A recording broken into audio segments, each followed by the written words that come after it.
Boas casi xa tardes, Ana, de novo outra vez, que te tivemos a primeira hora da mañán representando o Espazo COP no noso espacio de debate e reflexión, pero agora pois é a oportunidade para que nos contedes un pouquiño máis o que facedes en Espazo COP, as actividades que estades desenvolvendo para as vosas socias e para os vosos socios. Contanos, Ana. Bueno, pois como vos decía pola mañán, a Unión de Cooperativas Espazo COP o que facemos é asociar as distintas cooperativas que existen en Galicia. Somos a única unión de cooperativas que digamos que multiclase, é dicir, que poden existir cooperativas de distinto tipo, como que poden ser socias cooperativas de distinto tipo, aínda que maioritariamente somos cooperativas de traballo, e sí que temos tamén un número importante de cooperativas de consumo, vale? Maioritariamente somos cooperativas de traballo porque a Unión, aínda que nace no ano 2016, ven da fusión de outras tres unións, que son UCETAC, que era a Unión de Cooperativas de Cooperativas de Ensino, UGACOTA, que era a Unión de Cooperativas de Traballo Asociado, e Sinerxia, que era unha federación de cooperativas de distinto ámbito. Agora mesmo temos un pouquiño máis de 200 socias e de 200 cooperativas socias que a súa vez teñen como socias tamén alrededor de 4.000 persoas. Básicamente temos dous tipos de funcións ou dous tipos de servicios, vale? Por un lado, somos lobby, é dicir, representamos os intereses das nosas socias e do cooperativismo en xeral, diante de administracións, de visibilización. Hoxe por aquí, por exemplo, estamos facendo eso, visibilizar o cooperativismo, pero tamén prestamos servicios para as nosas cooperativas socias, pois no caso de acompañamento, moitas veces, labores de consultoría, de acompañamento tanto desde a Constitución hasta a propia disolución, é dicir, toda a vida da cooperativa a intentamos acompañar desde Espazo COP. Agora mesmo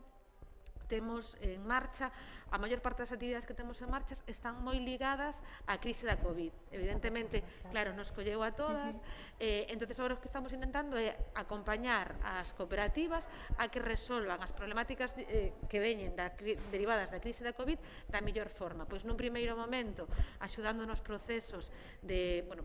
cese de actividade ou de ERTES que se puderon dar, e agora mesmo reorientando ou axudando a acompañamentos de a mellora tanto do ámbito comercial, social e demais. De feito, o programa que temos da man do Concello de Santiago vai nesa liña.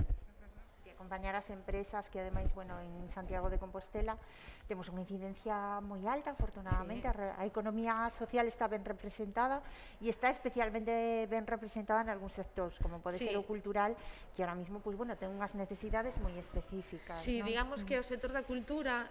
e tamén o comentábamos antes, o sector da cultura, turismo e hostelería son os sectores que están tendo un maior impacto nesta crise da COVID, non?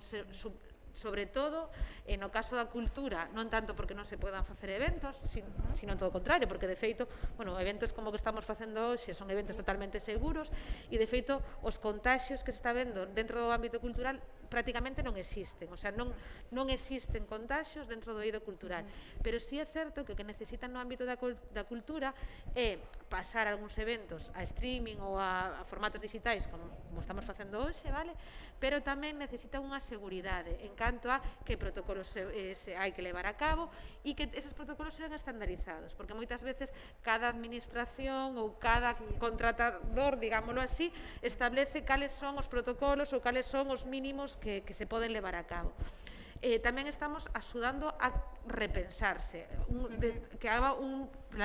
replantexamento de planificación estratégica, un pensamento de planificación estratégica que neste caso ben a estes sectores que están máis afectados, pero tamén a outros sectores que teñen que cambiar e que teñen que evolucionar ou que teñen que repensar a súa actividade baixo as normas COVID, vale? E o que dicías, en Santiago, no ámbito municipal, evidentemente, un dos sectores donde máis presencia temos, e de feito, moitas das nosas socias están neste ámbito, é na da cultura. De feito, en Espazo COP, se constituíu o ano pasado, pero este ano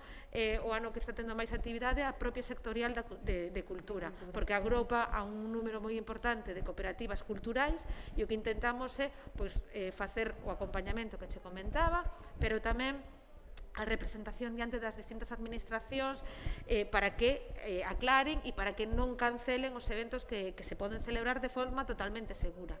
Efectivamente, ese foi un dos obxectivos máis importantes da Administración, en particular do Concello de Santiago, no ámbito de cultura, reprogramar todo o que se puidera reprogramar, encontrar outras maneiras de seguir gozando da oferta cultural que nos caracteriza como cidade e facelo de xeito seguro para todos. Pois moitas gracias, Ana. Será un placer seguir codeseñando actividades útiles para a economía social con vos dentro do Concello de Santiago. Moitísimas gracias, Carmen.